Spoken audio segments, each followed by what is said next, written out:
Ah, finally waking up, are we? Thank goodness. If you'd been left out there any longer, who knows what might have happened? How are you feeling? Well, I imagine you aren't feeling lively, such as it is. Don't be afraid, though. You're in my private clinic. We're best suited to treat your condition here. Certainly more so than your human hospitals. What do I mean? Well, to put it simply, my regular clientele are usually inhuman. And no, I'm not talking about pets. Though between you and me, the werewolves come pretty close at times. Anyway, before anything else, I'll have to take some details from you. Is that all right? Excellent. So, may I have your name?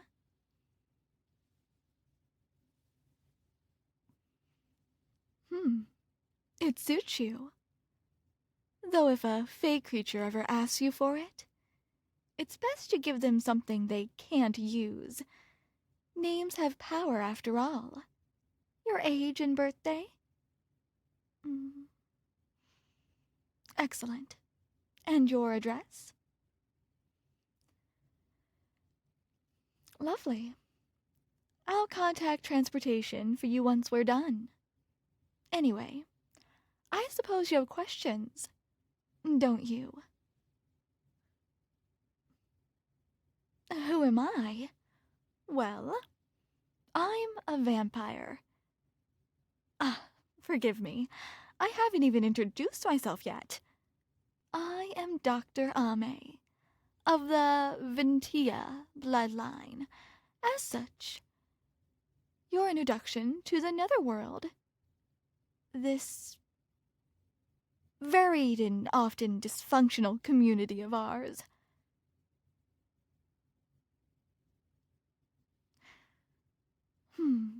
Yes, forgive me. I omitted that detail.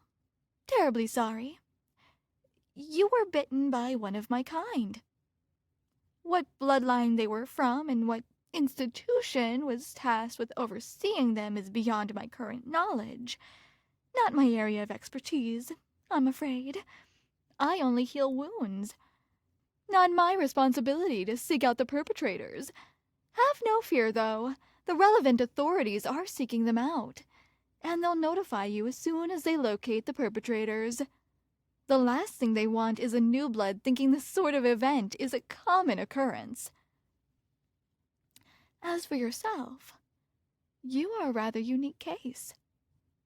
Normally, the last sunset, as we call passing on our gifts, is a matter of some ceremony, as well as, and this should typically go without saying, the consent of both parties involved, both the sire and their heir, as we call them, must enter into a contract of sorts. Traditions lead up to the last sunset form the basis of this, and vary depending on the bloodline of the sire.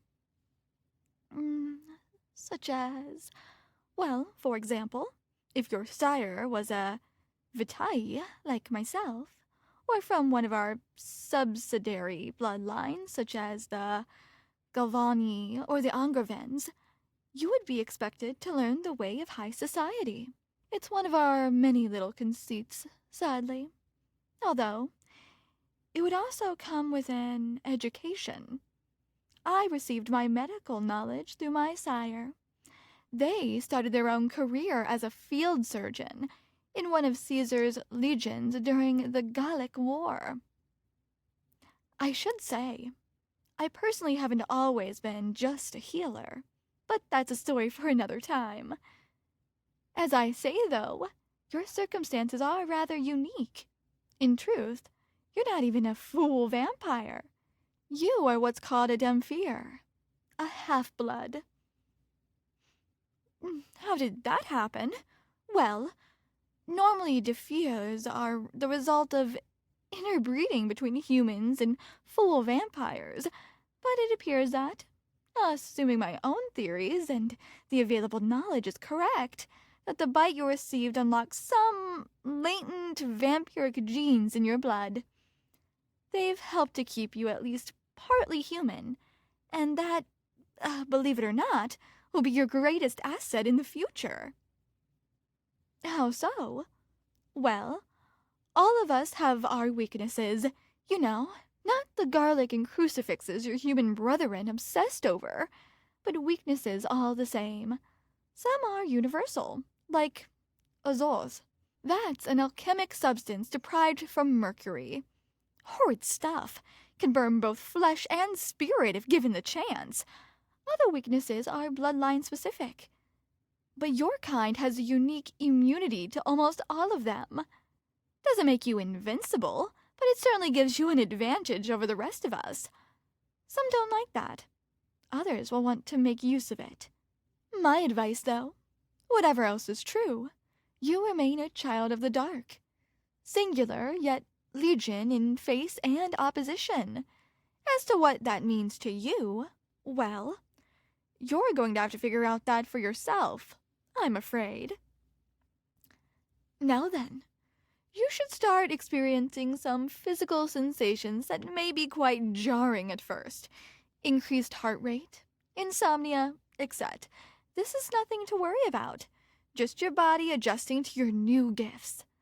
They'll start to fade once you begin feeding, but until then, I would recommend engaging in breathing exercises. We could give them a go now if you'd like. Excellent. Now, I want you to start by breathing in for 10 seconds, and then when you're completely full, breathe out for another 10. Ready? Breathe in.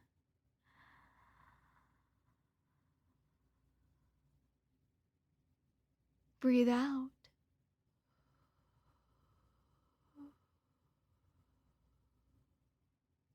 Once again, breathe in.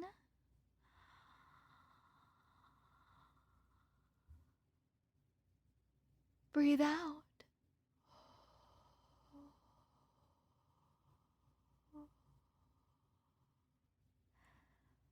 One more time. In.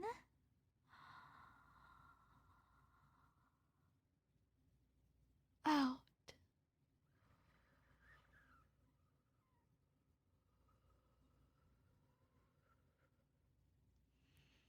Lovely. Feel free to make adjustments that fit your breathing, but try to do these exercises regularly, at least until you begin to feed. Well, looks like the catheter is finished draining. Keep in mind that you will need to consume blood every few days to maintain your strength, though regular food should also be maintained. You still have a human side, after all. There are services that will be made available to you, should you join a bloodline or institution, in order to access a safe supply of blood. Otherwise, I advise you to find a willing donor and, from there, build a network. The more, the merrier. In the meantime, here's my card. Call me if you have any questions. If nothing else, know that you have a friend in me. Your transportation should be outside in a few minutes. I'd like to ask you to come back in a week or so to check on your progress. Until then, may the night be your sanctuary. Farewell for now.